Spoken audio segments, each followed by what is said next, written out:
গল্পতরু চ্যানেলে আপনাদের সাথে আছি আমি রাজ। পড়ছিলাম হুমায়ুন আহমেদের উপন্যাস পাখি আমার একলা পাখি। পড়ছি এর চতুর্থ ও শেষ পর্ব। আমি কাপড় পাল্টালাম। ঠিক করলাম রাত 11টা পর্যন্ত বাইরে থাকব। বাসায় ফিরে এসে যেন দেখি লাবণ্য ফিরেছে, রূপাও ফিরেছে, মুনিয়া শান্ত হয়েছে। বাড়ি থেকে বের হবার আগে বাবার ঘরে উকি দিলাম। বাবা অবেলায় বিছানায় শুয়ে আছেন। তিনি আমার দিকে না তাকিয়ে বললেন, কে? বাবা, আমি রঞ্জু। কি ব্যাপার? আপনার কাছে কি 1000 টাকা হবে? কি জন্যে? আমার একটু দরকার ছিল, ব্যক্তিগত প্রয়োজন। আমার টাকা তোমার ব্যক্তিগত প্রয়োজন মেটানোর জন্যে তা মনে করার কোনো কারণ দেখছি না। ও আচ্ছা, তাহলে থাক। প্রয়োজনটা কি? ভাবছি একটা সাইকেল কিনব।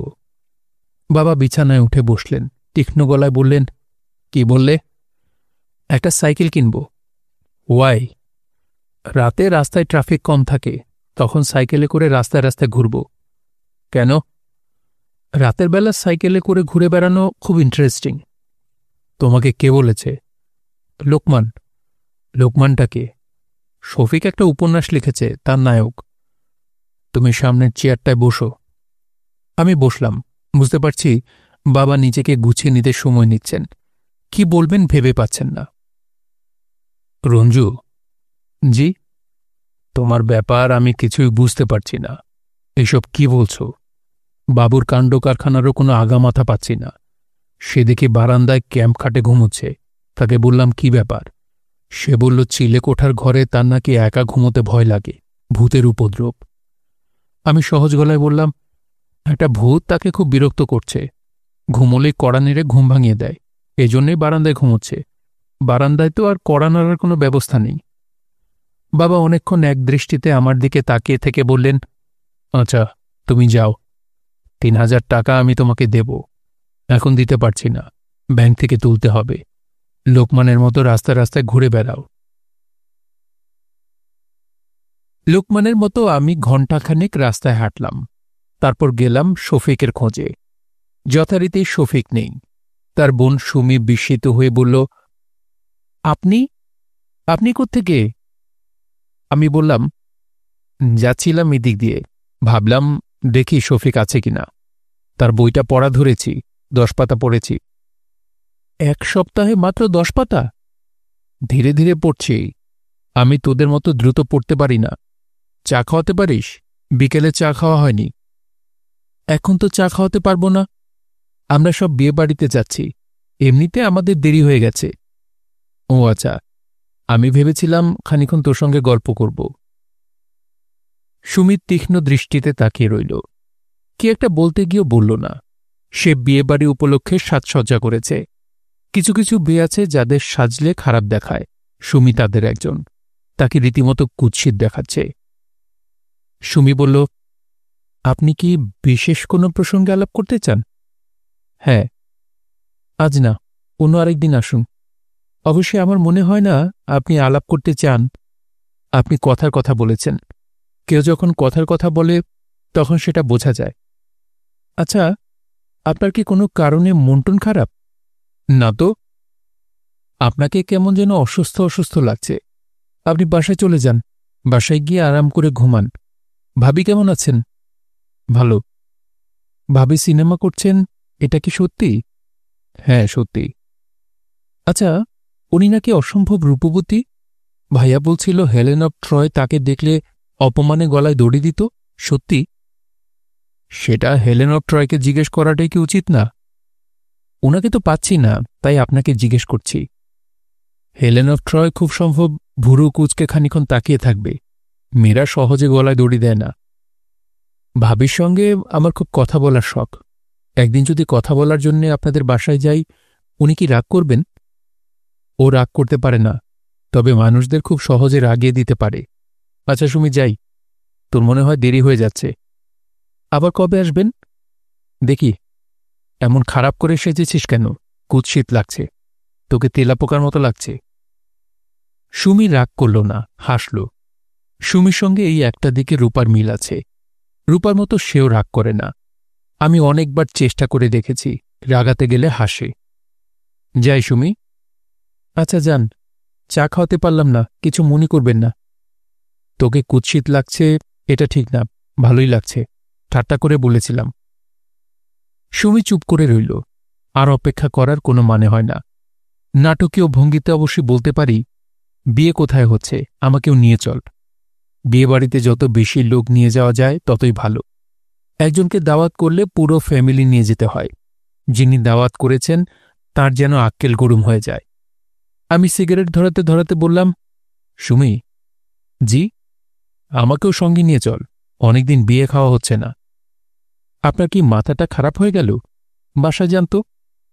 আচ্ছা যাচ্ছি। কথা বলে যত সময় নষ্ট করলি, এর মধ্যে এক কাপ চা খাইয়ে ফেলতে পারতিস। বসুন তাহলে, দেখি ব্যবস্থা করা যায় কিনা। আমাদের অবশ্যই এমনিতেও কিছুক্ষণ অপেক্ষা করতে হবে। বাবা এখনো ফিরেননি, উনি ফিরলেই রওনা হব। আমি বসলাম। বসার ঘরটাকে এরা মোটামুটি আস্তাবল বানিয়ে রেখেছে। বিশাল এক খাটপাতা, খাটের ওপর ময়লা তোশক, কোনো চাদর নেই। কেউ বোধহয় সকালে মুড়ি খেয়েছে। তোশকে এবং মেঝেতে মুড়ি পড়ে আছে। মেঝেতে 3 জায়গায় খবরের কাগজের 3টা পাতা। টেবিলে একটা আছে। সেই টেবিলে আধ খাওয়া চায়ের কাপে ভন ভন করে মাছি উঠছে। রাতের বেলা মাছি উড়ার কথা না, কিন্তু এ বাড়িতে উঠছে। চায়ের জন্য অপেক্ষা করতে করতেই সুমির বাবা এসে পড়লেন। এই কয়েকদিনে তিনি আরও বুড়ো হয়ে পড়েছেন। তার আরেকটা দাঁত পড়ে গেছে। তিনি আমার দিকে তাকিয়ে বিরক্ত গলায় বললেন, কে? জি আমি, আমার নাম রঞ্জু। কোন রঞ্জু? শফিকের বন্ধু। ও আচ্ছা, শফিকের বন্ধু। হারামজাদা আছে কোথায় তুমি জানো? জি না। দেখা হবে তার সাথে? বুঝতে পারছি না। দেখা হলে বলবে বাসায় যেন না আসে। বাসায় এলে জুতিয়ে হারামজাদার আমি। শফিক কি নতুন কিছু করেছে? বই লিখেছে জানো না? শুনেছি। সেই মহান সাহিত্য আবার আমাকে উৎসর্গ করা হয়েছে। লেখা আমার পরম পূজনীয় বাবাকে। আরে ছাগল, বাপের উপর ভক্তিতে গলে যাচ্ছিস।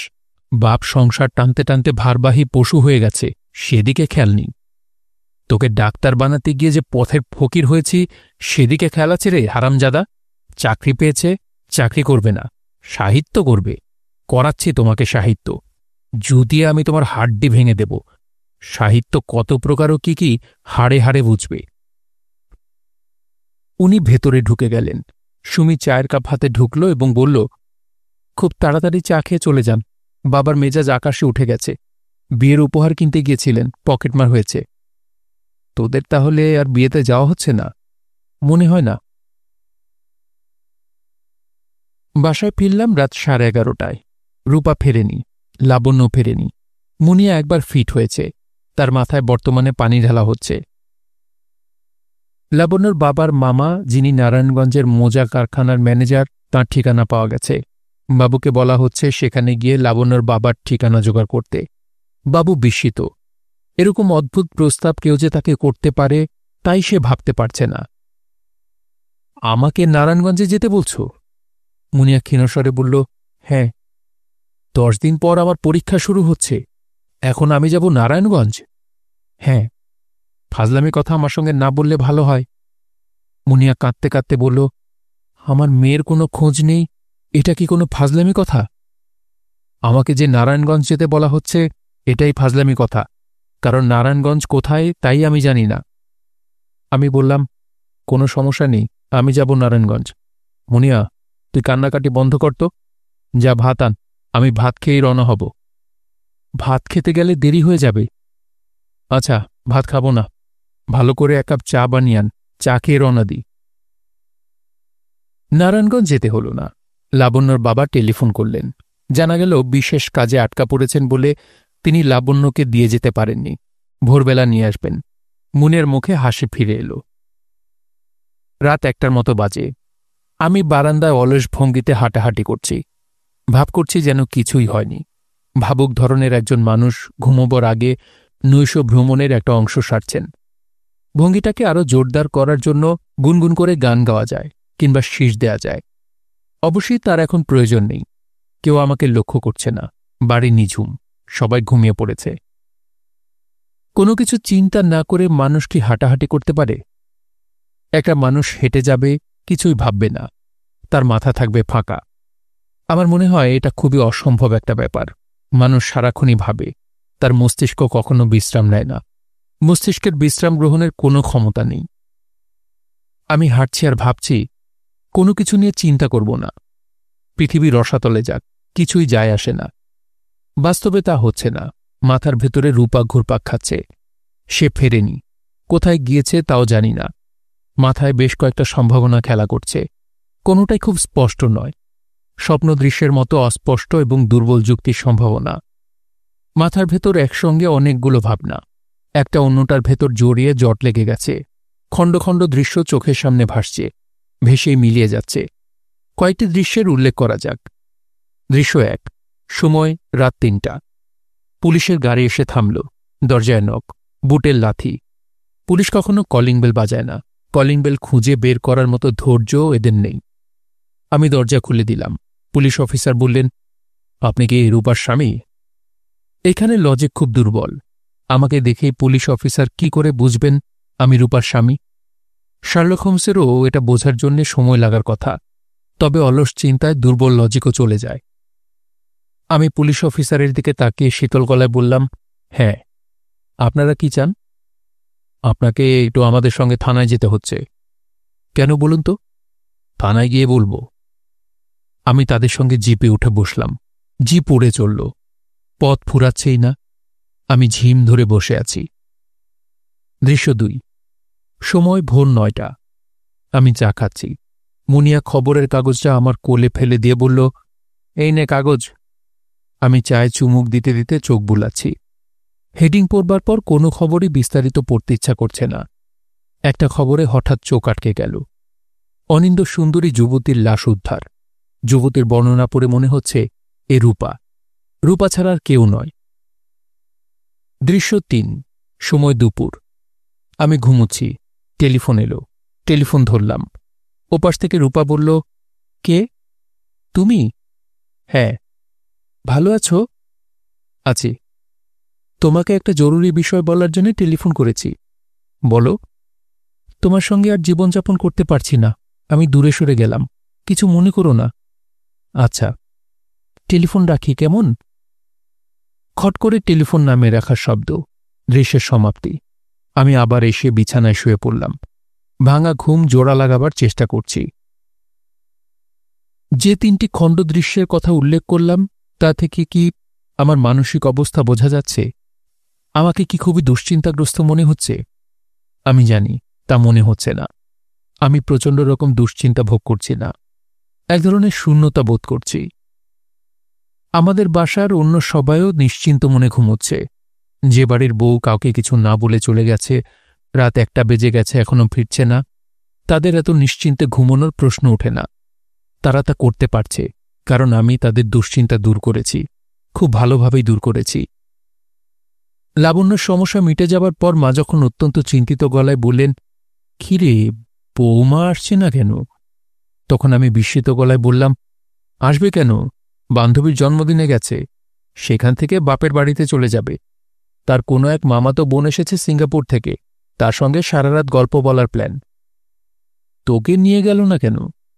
দুবোন গল্প করবে, সেখানে শুধু শুধু আমাকে নিয়ে যাবে কেন? মা পুরোপুরি নিশ্চিন্ত হয়ে চলে গেলেন। মানুষের দুশ্চিন্তা কত সহজেই না দূর করা যায়। এখন যদি কেউ টেলিফোন করে আমাকে শুধু বলে রূপা বিয়েবাড়িতে গিয়ে আটকা পড়েছে, ভোরবেলা ফিরবে, আমি নিশ্চিন্ত হয়ে ঘুমোতে যাব। আমার সুনিদ্রা হবে, সুন্দর কিছু স্বপ্ন দেখে ফেলতে পারি। রাত ২টার দিকে ঘুমোতে গেলাম। ভালো ঘুম হল। আশ্চর্যের ব্যাপার, স্বপ্ন দেখলাম। স্বপ্নে দাড়িওয়ালা এক লোকের সঙ্গে খুব গল্প হচ্ছে। কিছুক্ষণ পরপর সে বলছে, ভাইজান ভাইজান, বলেই আবার খানিক্ষণ পরপর হাসছে। সেই হাসি মেয়েলি গলার হাসি, গলাটাও চেনা চেনা, রূপার গলার সঙ্গে মিল আছে। ঘুম ভেঙে জেগে উঠে দেখি হাসছে রূপা। রূপা লাবণ্যকে কাতুকুতু দিচ্ছে, লাবণ্য হাসছে, রূপাও হাসছে, দুজনে আমার বিছানায়।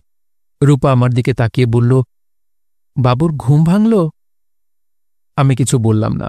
রূপা বলল, আমরা দুজন ৮ ঘণ্টা ধরে তোমার বিছানার পাশে হাসাহাসি করছি, তারপরেও তোমার ঘুম ভাঙছে না। আশ্চর্য ঘুম তো তোমার। আমি হাই তুলে চোখ বন্ধ করে ফেললাম। প্রায় জিজ্ঞেস করতে যাচ্ছিলাম কখন এসেছ, শেষ মুহূর্তে নিজেকে সামলে নিলাম। থাক, ছাড়া ছাড়া ভাবটা ভালো। রূপা আমার গায়ে ধাক্কা দিয়ে বলল, এই শুনছ? শুনছি। কাল যা বিপদে পড়েছিলাম, মাই গড। তাই নাকি? হ্যাঁ, ডেমরার কাছে আমাদের জিপ একটা ভিখিরিকে হিট করল। বেচারার মাথা ফেটে রক্তারক্তি, পাবলিক ফিউরিয়াস, কেলেঙ্কারি হয়ে যাবার অবস্থা। আমাদের সঙ্গে আকবর ছিল। আকবর যে কোনো সিচুয়েশন ম্যানেজ করতে পারে। সে সিচুয়েশন ম্যানেজ করে ফেলল। আমরা ভিখিরিকে হাসপাতালে নিয়ে এলাম। থানা, পুলিশ, ভিখিরি এই মরে সেই মরে। আমরা চলে আসতে পারতাম। আমার কাছে ব্যাপারটা খুব ইনহিউম্যান মনে হল।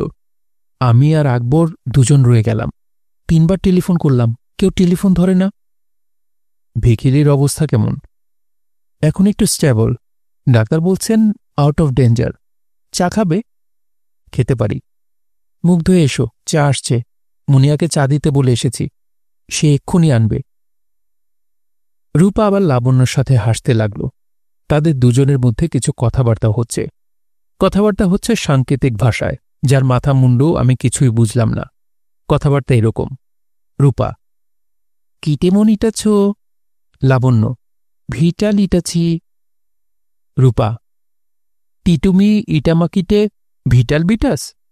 লাবণ্য, বিটাসি। আমি ওদের অদ্ভুত ভাষার কথাবার্তা শুনছি, মজাই লাগছে। এই ভাষার ওপর মনে হয় এদের দুজনেরই বেশ দখল। দ্রুত কথা বলে যাচ্ছে। এমন মজার কথাবার্তার মাঝখানে হাসপাতাল থেকে খবর এলো ভিখিরি মারা গেছে। রূপা কাঁদতে শুরু করল, হইচই ধরনের কান্না। মা বিস্মিত হয়ে বললেন, বৌমা কাঁদছে কেন?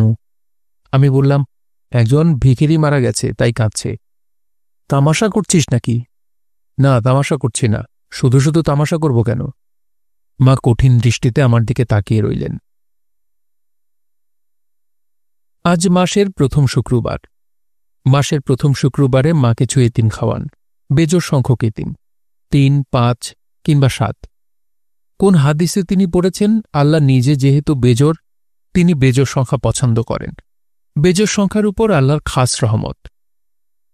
কাজের ছেলে মাখন গিয়েছে এতিমের সন্ধানে। বাসায় তেহেরি রান্না হচ্ছে, মা নিজেই রাঁধছেন। বাজারও তিনি নিজেই তাঁর রোজগারের টাকায় করে নিয়ে এসেছেন। কুটাবাছা সব নিজে করবেন। এতিমদের পরিবেশনার দায়িত্ব তাঁর নিজের। সোয়াবের ভাগ অন্য কাউকে দেবেন না, সবটাই তাঁর। এতিম খাওয়ানোর দিনে আমরা একটু ভয়ে ভয়ে থাকি, কারণ মার মেজাজ থাকে খুব খারাপ। তিনি খিদে সহ্য করতে পারেন না। এই দিনে তিনি রোজা রাখেন বলে মাথা ঠিক থাকে না। আজ তার মাথা অন্য দিনের চোখ খারাপ, কারণ কাজের ছেলে খুঁজে পেতে মাত্র 2 জন এতিম ধরে এনেছে। বেজোর আনার কথা, জোর এনেছে। তাদের খেতে দেয়া হয়নি, বসিয়ে রাখা হয়েছে। মাখন আবারও গেছে, তার ফেরার নাম নেই। 2:30টা বেজে গেছে। আমাদের খাবার দেয়া হচ্ছে না, কারণ এতিম 2 জন অতিথি। এরা খাওয়া শেষ করলে আমরা খাব। এতিম 2 জনের মধ্যে একজন উসখুস করছে, চলে যেতে চাচ্ছে। মনে হয় এ তেমন ক্ষুধার্ত না, কিংবা নিমন্ত্রণ উপেক্ষা করার মতো সাহস তার আছে। শূন্য থালার সামনে নিয়ে কতক্ষণ আর বসে থাকা যায়? 2:45টায় সাইকেলের পেছনে বসিয়ে মাখন তৃতীয় এতিম নিয়ে উপস্থিত হল। মাখনের মুখ ভর্তি হাসি। মা বললেন, একটা এতিম জোগাড় করতে এতক্ষণ লাগল? মাখন দাঁত বের করে বলল, আসল নকল বিচার কইরা আনা লাগে না, নকল এতিমে ঢাকা ভর্তি। যেটা এনেছি সেটা আসল, বাজাইয়া আনছি আম্মা। মা 3 জনকেই বসে বসে খাওয়ালেন। আরেকটু নাও, আরেকটু নাও, আরেকটু নাও বলে খাদিমদারি করলেন। খাওয়া শেষে পান সুপারি এবং 3টা করে টাকা দেয়া হল। মা আনন্দিত মনে ঘরে ঢুকলেন। আর তখনই রূপার সঙ্গে তার বড় ধরনের ঝামেলা বেঁধে গেল। ঝামেলার শুরুটা আমি জানি না, বাথরুমে ছিলাম, শুনতে পাইনি। যা শুনলাম তা হল, মা রাগী গলায় বলছেন, তোমার ধারণা আমার এই এতিম খাওয়ানো ব্যাপারটা হাস্যকর? জি মা, আমার তাই ধারণা, খুব হাস্যকর। দরিদ্র ক্ষুধার্ত মানুষকে ভরপেট খাওয়ানো তোমার কাছে হাস্যকর? যে ভঙ্গিমায় খাওয়াচ্ছেন তা হাস্যকর, আয়োজনটা হাস্যকর। কেন? ক্ষুধার্ত মানুষ, ভিখিরি, এদের জন্য আপনার আসলে তেমন কোনো মমতা নেই। এতিম খাওয়ানো উপলক্ষে হইচই করতে পারছেন, এটাই আসল। এই বয়সে আসল নকল জেনে বসে আছো? 2 দিনের মেয়ে, আমার ভুল ধরতে আসো? নিজের ভুলগুলি চোখে পড়ে না? রূপা শান্ত গলায় বলল, আমার কি ভুল মা? এর উত্তরে মা কিছু ভয়ঙ্কর কথা বলে ফেললেন। তাকে ঠিক দোষ দেয়া যায় না। সারাদিনের পরিশ্রম এবং উপবাসে তার মাথায় রক্ত চড়ে গেছে। তাছাড়া এই কঠিন কথাগুলি তার মনে ছিল, বলার মতো পরিস্থিতি হয়নি। কে জানে, মা হয়তো এই পরিস্থিতিকেই কাজে লাগালেন। প্রতিটি মেয়ে নিষ্ঠুর হবার অসীম ক্ষমতা নিয়ে জন্মায়। মা বললেন, তোমার ভুল আমাকে বলে দিতে হবে? তুমি নিজে তা জানো না? সিনেমা করার নামে রাজ্যের পুরুষদের সঙ্গে যে মাখামাখিটা করো তা তুমি নিজে জানো না? নাকি নিজের অজান্তে করো? আর করবে নাই বা কেন? রক্তের টান আছে না? মার কাছ থেকেই তো শিখেছ। তোমার মাও তো ক্লাবে ক্লাবে নেচে বেড়াত। কোন ধরনের মেয়ে ক্লাবে ক্লাবে নেচে বেড়ায় তাকে আমি জানি না? নাকি তুমি ভেবেছ আমি রঞ্জুর মতো গাধা? রূপা ফ্যাকাশে হয়ে গেল। আমি বিস্মিত হয়ে ঘরে উপস্থিত অন্য মানুষগুলির দিকে তাকালাম। কেউ কিছু বলছে না, কেউ মাকে থামাবার চেষ্টা করছে না। বাবা এমন ভাব করছেন যেন তিনি কিছুই শুনতে পাননি। মুনিয়া তার মেয়ের মুখে তেহারি তুলে দেয় অতিরিক্ত রকমের ব্যস্ত। আদর্শ মানব বাবু এক মনে খেয়ে যাচ্ছে। আমার ধারণা মায়ের কোনো কথাই তার কানে ঢোকেনি। তার প্লেটের কাছে একটা বই খোলা, তার সমস্ত ইন্দ্রিয় বই নিবন্ধ। আগামীকাল থেকে তার পরীক্ষা শুরু। রূপা বলল, আপনি ঠিকই বলেছেন। কিছু কিছু জিনিস আমি আমার মায়ের কাছ থেকে পেয়েছি। আপনাকে রাগিয়ে দেবার জন্য দুঃখিত। আসুন, খেতে আসুন। মা চেঁচিয়ে বললেন, খেতে আসবো মানে? তুমি কি জানো না আমি রোজা? না, আমি জানতাম না। এখন বলো, রোজা রাখাও একটা হাস্যকর ব্যাপার? রূপা তার জবাব না দিয়ে আমার দিকে তাকিয়ে বলল, খেতে বসো। তুমি না বললে তোমার খিদে পেয়েছে? আমি খেতে বসলাম। লক্ষ্য করলাম রূপা খেতে পারছে না, ভাত মাখাচ্ছে, মুখে তুলতে পারছে না। তার চোখ ভেজা। আমি রূপাকে কখনো কাঁদতে দেখিনি। আজ কি সে কাঁদবে? রূপা কিছু কিছু জিনিস তার মায়ের কাছ থেকে পেয়েছে। কঠিন আঘাতে না কাদার স্বভাবও কি তার মায়ের কাছ থেকে পাওয়া? বাবা খুব সম্ভব প্রসঙ্গ পাল্টাবার জন্যে বললেন, বিরিয়ানি এবং তিহারি এই দুটা জিনিসের মধ্যে ডিফারেন্সটা কি? আদর্শ মানব বাবু অবাক হয়ে বলল, আমাকে কিছু বলছেন? বিরিয়ানি এবং তেহারি এই দুয়ের মধ্যে ডিফারেন্সটা কি? আমাকে জিজ্ঞেস করছেন কেন? আমি কি বাবুর্চি? আমাকে এমন জিনিস জিজ্ঞেস করবেন যার উত্তর আমি জানি। যেমন ধরুন, আমাকে যদি জিজ্ঞেস করেন ক্লাসিক্যাল মেকানিক্স এবং কোয়ান্টাম মেকানিক্স এই দুয়ের মধ্যে প্রভেদ কি, তাহলে আমি বলতে পারব। সেটা কি জানতে চান? বাবা অসম্ভব বিরক্ত হলেন। বাবু তাকালো রূপার দিকে। ভাবি, তুমি জানতে চাও? চাই। সত্যি চাও না কথার কথা? সত্যি চাই। ঠিক আছে, বলছি। নিউটনের নাম শুনেছ তো ভাবি? নিউটনের গতিসূত্র দিয়ে শুরু করা যাক। বাবু বকবক করে যাচ্ছে। রূপা মনোযোগী ছাত্রীর মতো তাকিয়ে আছে বাবুর দিকে। আমি তাকিয়ে আছি রূপার চোখের দিকে। দেখতে চাচ্ছি তার ভেজা চোখ কি শুকিয়ে যাবে, নাকি শেষ পর্যন্ত সে নিজেকে সামলাতে পারবে না। কতটুকু শক্ত এই মেয়ে। খাওয়া শেষ করে ঘরে এসেছি। রূপা পান চিবুতে চিবুতে ঘরে ঢুকল। হাসি মুখে বলল, মা মিষ্টি পান আনিয়েছেন, পান খাবে? আমি পান নিলাম। তুমি বিছানায় বসো তো, আমি তোমার ইজি চেয়ারটায় বসে দেখি কেমন লাগে। আমরা জায়গা বদল করলাম। রূপা বলল, তোমাকে বলতে ভুলে গেছি, মুনিয়ার হাজবেন্ড অর্থাৎ এক্স হাজবেন্ড টেলিফোন করেছিলেন। তোমার সঙ্গে তার নাকি ভীষণ জরুরি কথা আছে। ঠিকানা দিয়ে দিয়েছেন, দেখা করতে বললেন। কবে দেখা করতে হবে?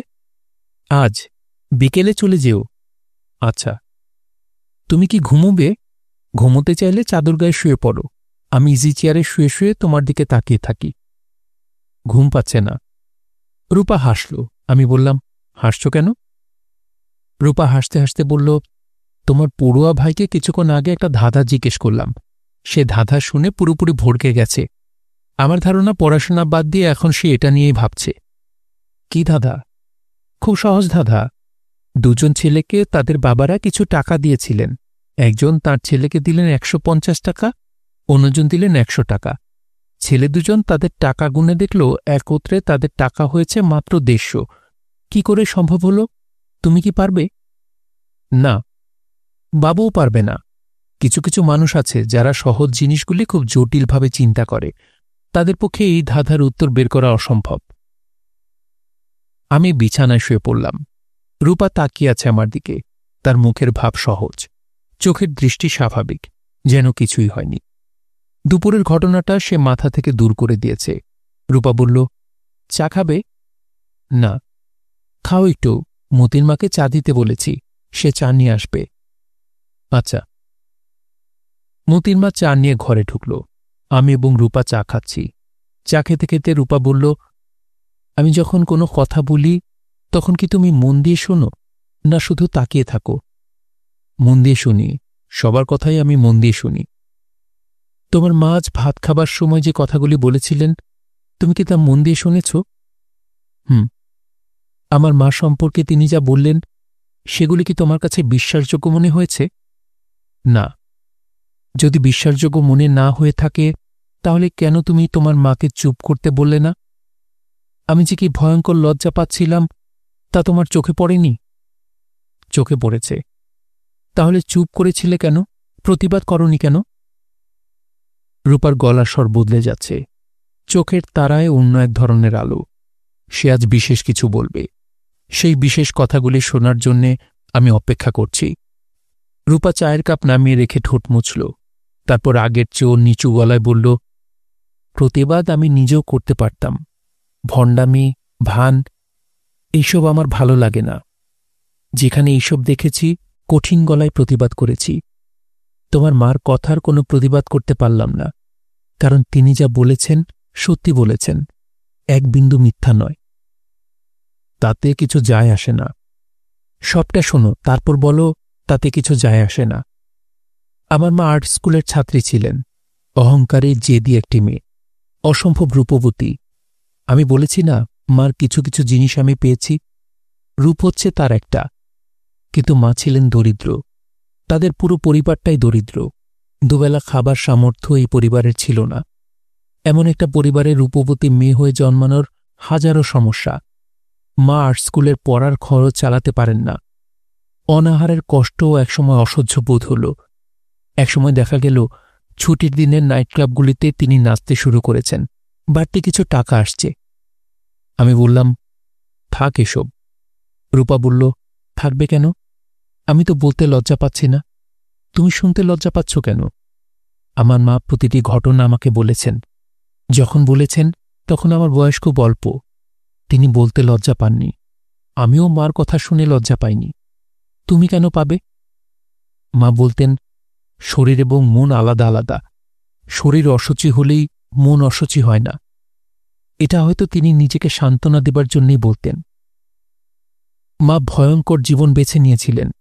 আমার বাবা তাঁকে সেখান থেকে উদ্ধার করেন, বিয়ে করেন, দেশে নিয়ে আসেন। মা সমস্ত দুঃখ, সমস্ত কষ্ট ভুলিয়ে দিতে চেষ্টা করেন। কেমন লাগছে তোমার গল্পটা?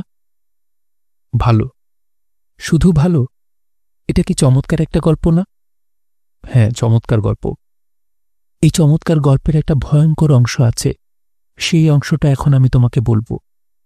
বলো। বাবা যখন আমার মাকে বিয়ে করেন, তখন আমার মা অন্তঃসত্ত্বা। আমার মা ঠিক জানেন না আমার বাবাকে।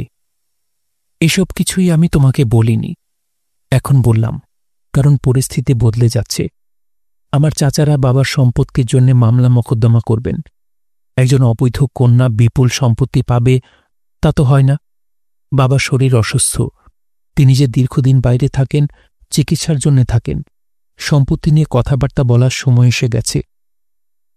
আমি চুপ করে আছি, দেখছি রূপাকে। মানুষ কি করে এত সুন্দর হয়? রূপা বলল, আমি এখন যে কথাগুলি বললাম, তা কি তুমি তোমার বাবা, মা, ভাই, বোন এদের বলতে পারবে? না। আমার ধারণা হয়েছিল পারবে। আমি এমন একজনকে বিয়ে করতে চেয়েছিলাম, যে সব কিছু তুচ্ছ করে আমাকে গ্রহণ করতে পারবে। আমার চারপাশে অনেকেই ছিল। 3 জনের একটা তালিকা তৈরি করেছিলাম। তুমি ছিলে 2 নম্বরে। 1 নম্বরে কে ছিল?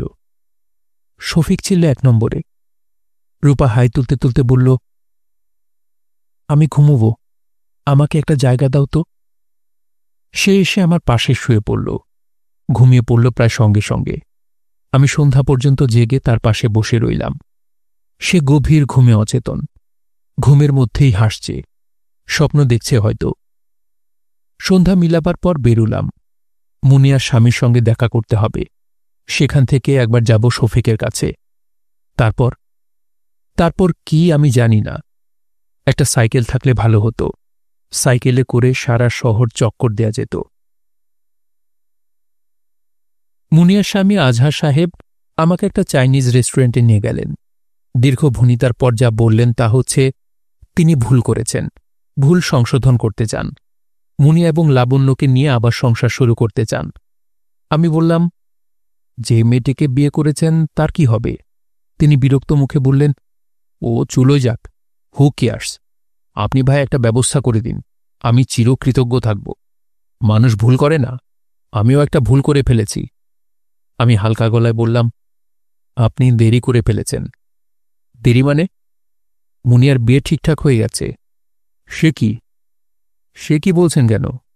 তার এমন কি বয়স সে বিয়ে করবে না? মোটামুটি বেশ ভালো একটা ছেলের সঙ্গে বিয়ে ঠিক হয়েছে। ছেলেটিকে তার খুব পছন্দ। আমি তো এইসব কিছু জানি না। আপনার জানার কথাও না। ছেলেটিকে তার পছন্দ, কারণ প্রায়ই দেখি দুজন চাইনিজ খেতে যায়। কি বলেন এসব? মুনিয়া এটা করতে পারে না। পারছে তো। ওই ছেলের ঠিকানা কি? এখন আপনাকে ঠিকানা দেব না। ঠিকানা দিলে ঝামেলা করতে পারেন। বিয়ে হোক, তারপর ঠিকানা পাবেন। আমি বরং মুনিয়াকে বলবো সে যেন তার স্বামীকে নিয়ে আপনাদের বাসায় বেড়াতে যায়। আজহার সাহেব অদ্ভুত দৃষ্টিতে তাকিয়ে আছেন। তাকে দেখে মনে হচ্ছে তার ভুবন উল্টাপাল্টা হয়ে গেছে। আমি হাই তুলতে তুলতে বললাম, যাই, আমার এক বন্ধুর সঙ্গে দেখা করতে হবে। শফিককে দেখে চিনতে পারছি না। ইয়া দাড়ি, ইয়া বাবরি চুল, গায়ে চকরা বকরা শার্ট, কাঁধে কাপড়ের ব্যাগ এবং চোখে কালো চশমা। শফিক বলল, কি ব্যাপার, বাক্যহারা হয়ে গেলি? আমি বিস্মিত গলায় বললাম, দাড়ি কবে রাখলি? দাড়ি কবে রাখলি মানে? এই দাড়ির বয়স 4 মাস। গত 4 মাসে খুব কনজারভেটিভ এস্টিমেট নিলেও তোর সঙ্গে 3 বার দেখা হয়েছে। এখন তুই জিজ্ঞেস করছিস দাড়ি কবে রাখলি? সরি, আগে লক্ষ্য করিনি। তোর মাথা খারাপ হয়ে গেছে। আমার তো মনে হচ্ছে তুই আমাকে চিনতে পারছিস না। বলতো আমি কে? ঠাট্টা না, আই এম সিরিয়াস। বল আমি কে? শফিকের কথার জবাব দিলাম না। সে আমাকে তাদের বাসার সামনে চায়ের দোকানে নিয়ে গেল। হাসি মুখে বলল, তোকে বাসায় নেওয়া যাবে না। আমার কোনো বন্ধুবান্ধব বাসায় গেলেই বাবা প্রায় লাঠি নিয়ে মারতে আসে। মনে হচ্ছে ওনার ব্রেইন শর্ট সার্কিট হয়ে গেছে। শফিক পরপর 2 কাপ চা খেল, সিগারেট ধরাল না। জানলাম সে সিগারেট ছেড়ে দিয়েছে। আজকাল নাকি আর সিগারেটের ধোঁয়া সহ্য করতে পারছে না। আমি বললাম, চোখে সানগ্লাস কেন? সে ক্লান্ত গলায় বলল, আমার পেঁচা স্বভাব হয়ে গেছে, চোখে আলো সহ্য হয় না, এই জন্যই চারদিক অন্ধকার করে রাখি। শুনলাম পরপর 2 দিন তুই আমার খোঁজে বাসায় গিয়েছিলি, কারণ কি? কারণ নেই। অকারণে তুই আমার খোঁজে যাবি, এটা বিশ্বাসযোগ্য না। কারণটা কি বল? তোর বইটা পড়লাম, ভাবলাম কথা বলি। তুই আমার বই পড়েছিস? এটাও বিশ্বাসযোগ্য না। আজকাল অনেক অবিশ্বাস্য কাণ্ড কারখানা করছি। তোর বই সত্যি পড়েছি। শেষ পর্যন্ত পড়েছিস? না, প্রথম 14 পাতা। শফিক আহত চোখে তাকিয়ে রইল। তার অতি প্রিয় বন্ধু 14 পাতার বেশি পড়েনি, এই কঠিন সত্য সে মেনে নিতে পারছে না। আমার মনে হল সে খানিকটা রাগও করছে, বারবার জিভ দিয়ে ঠোঁট ভেজাচ্ছে। প্রচণ্ড রেগে গেলে সে এই কাজটি করে। আমি তার রাগ কমানোর জন্য বললাম, 14 পাতা পড়লেও পড়েছি খুব মন দিয়ে। মন দিয়ে পড়েছিস? আমার মতো মন দিয়ে কেউ পড়েছে বলে মনে হয় না। শফিক থমথমে গলায় বলল, ইচ্ছা করছে তোকে মেরে তক্তা বানিয়ে দিই। ফাজলামির একটা সীমা আছে। আমি হাই তুলে বললাম, তুই শুধু শুধু রাগ করছিস। আমি সত্যি খুব মন দিয়ে পড়েছি, মুখস্থ বলতে পারবো। ও আচ্ছা, মুখস্থ বলতে পারবি? ছোট লোক কোথাকার। আগেই গালাগালি করছিস কেন? আগে দেখ পারি কি না। আমি চোখ বন্ধ করে বলা শুরু করলাম। যেহেতু চোখ বন্ধ করে আছি, শফিকের রিয়াকশন ধরতে পারছি না। তবে বেশ বুঝতে পারছি তার আক্কেল গুড়ুম। তার নিজের বই সে নিজেও মুখস্থ বলতে পারবে না, বলতে পারার কোনো কারণ নেই। দম নেবার জন্য থামতেই শফিক বলল, যথেষ্ট হয়েছে, থাম তো। আমার গায়ের লোম খাড়া হয়ে গেছে। তুই দেখি সত্যি সত্যি মুখস্থ করে বসে আছিস। অকল্পনীয় ব্যাপার। তুই খুশি হয়েছিস তো? খুশি হব কেন? এটা কি খুশি হবার কথা? এসব পাগলের লক্ষণ। তুই পুরোপুরি পাগল হয়ে গেছিস, তোর চিকিৎসা হওয়া দরকার। কোনো সুস্থ মানুষ উপন্যাস মুখস্থ করে? রবীন্দ্রনাথের হৈমন্তী হলেও কথা ছিল। অবশ্যই হৈমন্তী মুখস্থ করাও এক ধরনের পাগলামি। পৃথিবীতে কেউ উপন্যাস মুখস্থ করে না। করে না বুঝি? না, করে না। যারা মেন্টাল কেস তারাই করে। তুই দেরি না করে ডাক্তারকে দিয়ে মাথাটা পরীক্ষা করা, ওষুধপত্র খা। রাতে ঘুম হয় না? ঘুমের ওষুধ খা, 10 মিলিগ্রাম করে রিল্যাক্সেন। সকাল 10টার দিকে একবার, রাতে ঘুমোতে যাবার সময় একবার। আমি সিগারেট ধরাতে ধরাতে বললাম, তুই প্রেসক্রিপশন দিচ্ছিস যে? তুই কি ডাক্তার নাকি? শফিক হতভম্ব হয়ে বলল, কি বলছিস তুই? আমি ডাক্তার না, মেডিকেল কলেজ থেকে পাশ করিনি। তোর কি হয়েছে বলতো? মনে ছিল না। Something is very wrong. তুই কাল বাসায় থাকিস, 11টার দিকে এসে আমি তোকে নিয়ে যাব। ভালো একজন সাইকিয়াট্রিস্ট তোকে দেখুক। রূপার সঙ্গে তোর সম্পর্ক কেমন যাচ্ছে? ভালো। তার সঙ্গে কথা বলা দরকার। চল যাই, রূপার সঙ্গে কথা বলি। ওর সঙ্গে ছাড়াছাড়ি হয়ে যায়নি তো? ছাড়াছাড়ি হবে কেন? বাজারের অনেক ধরনের গুজব, এই জন্যই জিজ্ঞেস করলাম। ওর নাকি 3টা চয়েস ছিল, তুই ছিলি 2 নাম্বার। সত্যি নাকি? জানি না, ওকে জিজ্ঞেস কর। চক্ষু লজ্জায় জিজ্ঞেস করতে পারি না। মনে ক্ষীণ আশা যে আমার নাম 1 নম্বরে কিংবা 3 নম্বরে ছিল। তুই আবার রাগ করছিস না তো? না। চল ওঠা যাক। কাল বাসায় থাকবি, কাল ডাক্তারের কাছে নিয়ে যাব। রাত 10টার দিকে বাসায় ফিরতেই দেখি মা বাবা দুজনের মুখেই হাসি। আজহার সাহেব নাকি বাসায় এসেছিলেন, সব মিটমাট হয়ে গেছে। তিনি মুনিয়াকে ফিরিয়ে নিচ্ছেন। মা বললেন, রঞ্জু, তুই থাকলে মুনিয়ার কাণ্ড দেখতি। খুশিতে এই হাসছে, এই কাঁদছে। আমি বললাম, যে মেয়েটাকে আজহার সাহেব বিয়ে করেছেন তার কি হবে? মা রাগী গলায় বললেন, তার কি হবে তা নিয়ে আমাদের কিসের মাথা ব্যথা? যা হবার হবে। তোমরা সবাই খুশি? খুশি হব না? তোর কি ধরনের কথাবার্তা? তার উপর জামাই বলল, তুই নাকি উল্টাপাল্টা কি সব বলেছিস, মুনিয়ার বিয়ে হচ্ছে এইসব। ঠাট্টা করে বলেছি। তোর মাথাটা খারাপ রঞ্জু।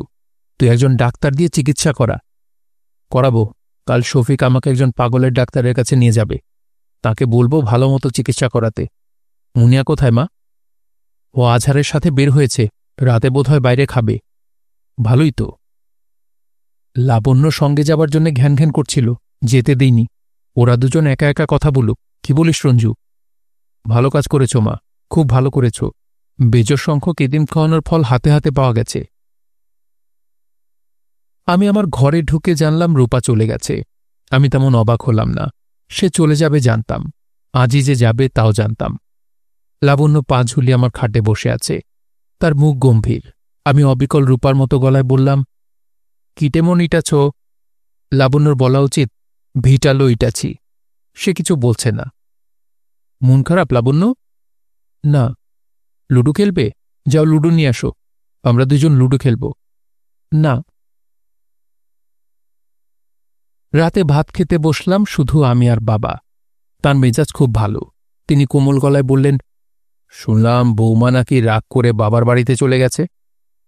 আমি ভাত মাখতে মাখতে বললাম, চলে গেছে এইটুকু জানি, রাগ করে গেছে কিনা তা তো জানি না। চিঠিপত্র কিছু লিখে যায়নি? না। দুপুরবেলা তোর মা খানিকটা বাড়াবাড়ি করে ফেলেছে। আমি কিছু বললাম না। বাবা বললেন, ওদের বাসায় টেলিফোন করে দেখ, চিন্তা করিস না। চিন্তা করছি না। ও আচ্ছা, ভালো কথা। তোর ওই 3,000 টাকা এনে রেখেছি, নিয়ে যাস। রূপাদের বাসায় টেলিফোন করলাম। রিং হচ্ছে, কেউ ধরছে না। তার বাবা নিশ্চয়ই দেশের বাইরে। রূপার চাচার বাসায় টেলিফোন করলাম। টেলিফোন ধরল। আমি সহজ গলায় বললাম, রূপা আছে? না। সে কি এসেছিল? না। আপনি কে বলছেন? আমি রূপার খুব পরিচিত একজন। ওকে কোথায় পাওয়া যাবে বলতে পারেন? ওর শ্বশুর বাড়িতে খোঁজ করুন। আচ্ছা। নিজের ঘরে এসে সিগারেট টানছি। বাবু ঢুকল। তার চোখ মুখ শুকনো, দেখাচ্ছে খুব কাহিল। আমি হাসি মুখে বললাম, কি খবর? বাবু কাঁপা গলায় বলল, সর্বনাশ হয়ে গেছে দাদা। কি সর্বনাশ? ভাবি কি একটা ধাঁধা দিয়ে গেছে। কিছুতেই মাথা থেকে তাড়াতে পারছি না, পড়তেও পারছি না। কাল পরীক্ষা। ভাবির কাছ থেকে উত্তরটা জানতে এসেছি। ও তো বাসায় নেই। দাদা, তুমি উত্তরটা জানো? দুজন ছেলেকে তাদের বাবারা কিছু টাকা দিয়েছিলেন। একজন তার ছেলেকে দিলেন 150 টাকা। আমি বাবুকে থামিয়ে দিয়ে বললাম, এর উত্তর আমি জানি না। এখন তাহলে কি করব? বাবাকে জিজ্ঞেস করে দেখ, জ্ঞানী মানুষ, উনি পারবেন। বাবু ঘর থেকে বের হয়ে গেল। অনেক রাতে ঘুমোবার আয়োজন করছি, মা লাবণ্যকে কোলে নিয়ে উপস্থিত। আমি বললাম, কি ব্যাপার? মা বললেন, লাবণ্য আজ তোর সঙ্গে থাক। কেন? ওর বাবা আজ থাকবে বাড়িতে। কোথায় আর ঘুমোবে? মুনিয়ার ঘরেই থাকবে। অসুবিধা তো কিছু নেই। স্বামী স্ত্রী ছিল, সাময়িক সমস্যা গেছে। আবার তো বিয়ে হচ্ছে, তাই না? তা তো ঠিকই। মা লাবণ্যকে আমার পাশে শুয়ে দিলেন। একবারও জানতে চাইলেন না রূপা কোথায়। যে ডাক্তারের কাছে আমাকে শফিক নিয়ে গেল, আমি তার বেশিরভাগ প্রশ্নের জবাব দিলাম না। অবশ্যই ভদ্রলোক বলে দিয়েছিলেন, কোনো প্রশ্নের জবাব দিতে না চাইলে দেবেন না। আমার দিকে তাকিয়ে হাসবেন, আমি বুঝব আপনি জবাব দিতে চাচ্ছেন না। ডাক্তারের সঙ্গে নিম্নলিখিত কথাবার্তা হল। ডাক্তার, কেমন আছেন? আমি, ভালো। ডাক্তার, কিরকম ভালো? আমি, বেশ ভালো। ডাক্তার, রাতে ঘুম হয়? আমি, হয়। ডাক্তার, আপনার নিজের কি ধারণা? আপনার কোনো সমস্যা আছে? আমি, আছে, একটাই সমস্যা। ডাক্তার, বলুন তো শুনি। আমি একটা খুন করার পরিকল্পনা করেছি। ডাক্তার, তাই নাকি? আমি, হ্যাঁ তাই। ডাক্তার, কি ধরনের পরিকল্পনা? আমি, ব্লুপ্রিন্ট বলতে পারেন। দিনক্ষণ, মার্ডার উইপন সব ভেবে রেখেছি। ডাক্তার, কাকে খুন করবেন? আমি ডাক্তারের দিকে তাকিয়ে হাসলাম। ডাক্তার, কবে নাগাদ খুনটা করবেন? আমি আবার হাসি। ডাক্তার, মেয়েদের প্রতি কি আপনার কোনো বিদ্বেষ আছে? আমি আবারও হাসি। ডাক্তার, শুনেছি আপনার স্মৃতিশক্তি দুর্বল হয়ে গেছে। আপনার বন্ধু আমাকে টেলিফোনে বলেছেন। কথাটা কি সত্যি? আমি, কথা সত্যি নয়। আমি শফিকের লেখা একটা উপন্যাস মুখস্থ বলতে পারি। পুরোটা না, প্রথম 15 পাতা। শুনবেন? ডাক্তার, দেখি, মুখস্থ বলুন তো। আমি বলতে শুরু করলাম। ডাক্তার হতভম্ব হয়ে তাকিয়ে রইলেন। মনে হয় আমার মতো রোগী তিনি এর আগে পাননি। কিছুক্ষণের ভেতরেই আমাকে থামিয়ে দিয়ে বললেন, উপন্যাসটা কেন মুখস্থ করেছেন? খুব ইন্টারেস্টিং? না। তাহলে মুখস্থ করার কারণ কি? এমনি করলাম। ও আচ্ছা, আপনি আগামী রবিবারে আসতে পারবেন? আরও কিছু পরীক্ষা করব। আসব, রবিবারে আসব। ডাক্তারের ঘর থেকে বের হয়ে শফিক বলল, তোর অবস্থা খুবই খারাপ। মনে হয় ব্রেইনের নাট বল্টু সব খুলে পড়ে গেছে। আমি বললাম, এই ডাক্তার নিশ্চয়ই সব আবার জোড়া লাগিয়ে দেবেন। তা দেবেন, খুব ভালো ডাক্তার। ভাবছি বাবাকে একবার দেখাবো। উনারও কি নাট বল্টু খুলে পড়ে গেছে? আজ বাসায় বৃষ্টিয়ে কাণ্ড করেছেন। সুমিকে মেরে তক্তা বানিয়ে ফেলেছেন, একেবারে রক্তারক্তি। এত বড় মেয়েকে কেউ মারতে পারে? কি জন্যে মারলেন? জিজ্ঞেস করিনি। মনে হয় মেডিকেলে অ্যালাও হয়নি। মনটা খুবই খারাপ হয়েছে। একটা ভালো ছেলে পেলে সুমির বিয়ে দিয়ে দিতাম। আচ্ছা শোন, বাবু কি সুমিকে বিয়ে করবে? তোর কি মনে হয়? জানি না, জিজ্ঞেস করে দেখতে পারি। বাবু তো এবার এমএসসি দিচ্ছে, তাই না? দিচ্ছে না, ফার্স্ট পেপার পরীক্ষায় অর্ধেকটা প্রশ্ন আনসার করে হল থেকে বের হয়ে এসেছে। বলিস কি, কেন? রূপা ওকে একটা ধাঁধা জিজ্ঞেস করেছিল। ওই ধাঁধা তার মাথায় ঘুরছে। ধাঁধার উত্তর না জানা পর্যন্ত সে পরীক্ষা দিতে পারবে না। রূপার কাছ থেকে জেনে নিলেই হয়। তা হয়, কিন্তু রূপাকে সে পাবে কোথায়? তার মানে? ওকে পাওয়া যাচ্ছে না, কোনো ট্রেস নেই। কোথায় আছে কেউ কিছু বলতে পারছে না। শফিক হতভম্ব হয়ে দাঁড়িয়ে আছে। আমি বললাম, আমার সঙ্গে একটু আয়, একটা সাইকেল কিনব। সাইকেল দিয়ে কি করবি? তোর উপন্যাসের নায়ক লোকমান সাহেবের মতো ঘুরে বেড়াবো। আমরা একটা সাইকেল কিনেছি। গভীর রাতে সাইকেলে করে দুজনে ঘুরে বেড়াই। শফিক প্যাডেল করে, আমি বসে থাকি পেছনের ক্যারিয়ারে। মাঝে মাঝে রূপাদের বাড়ির সামনে থামি। বাড়ি তালা বন্ধ। অনেকদিন ধরেই নোটিশ ঝুলছে, বাড়ি বিক্রয় হইবে। নোটিশটার দিকে কিছুক্ষণ তাকিয়ে থেকে আবার সাইকেলে চড়ে বসি। আমাদের মধ্যে কথাবার্তা তেমন হয় না। নীরবতা অসহ্য বোধ হলে শফিক টুনটুন করে ঘণ্টা বাজায়। আমি বিরক্ত হয়ে বলি, আহ, থামা তো। শফিক ঘণ্টা বাজানো বন্ধ করে। মাঝে মাঝে চাঁদনি রাতে আমরা শহর ছেড়ে দূরে চলে যাই। রাস্তা ফাঁকা থাকলে শফিক সাইকেল চালায় ঝড়ের বেগে। জ্যোৎস্না দেখতে দেখতে আমরা এগিয়ে যাই। আমি চাপা গলায় বলি, আরও তাড়াতাড়ি প্যাডেল কর, আরও দ্রুত। শফিক হাঁপাতে হাঁপাতে প্যাডেল করে। পেছনে পড়ে থাকে চাঁদের আলোয় ঢাকা আশ্চর্য শহর। শুনছিলেন হুমায়ূন আহমেদের উপন্যাস পাখি আমার একলা পাখি। পড়ছিলাম এর চতুর্থ ও শেষ পর্ব। উপন্যাসটি আপনাদের কাছে কেমন লাগলো তা অবশ্যই কমেন্ট করে আমাদেরকে জানাতে পারেন। ভালো লাগলে একটি লাইক করবেন, চাইলে শেয়ার করে অন্যকে শোনার সুযোগ করে দিতে পারেন। সবাই ভালো থাকবেন, সুস্থ থাকবেন এবং গল্পগুলোর সঙ্গেই থাকবেন। ধন্যবাদ।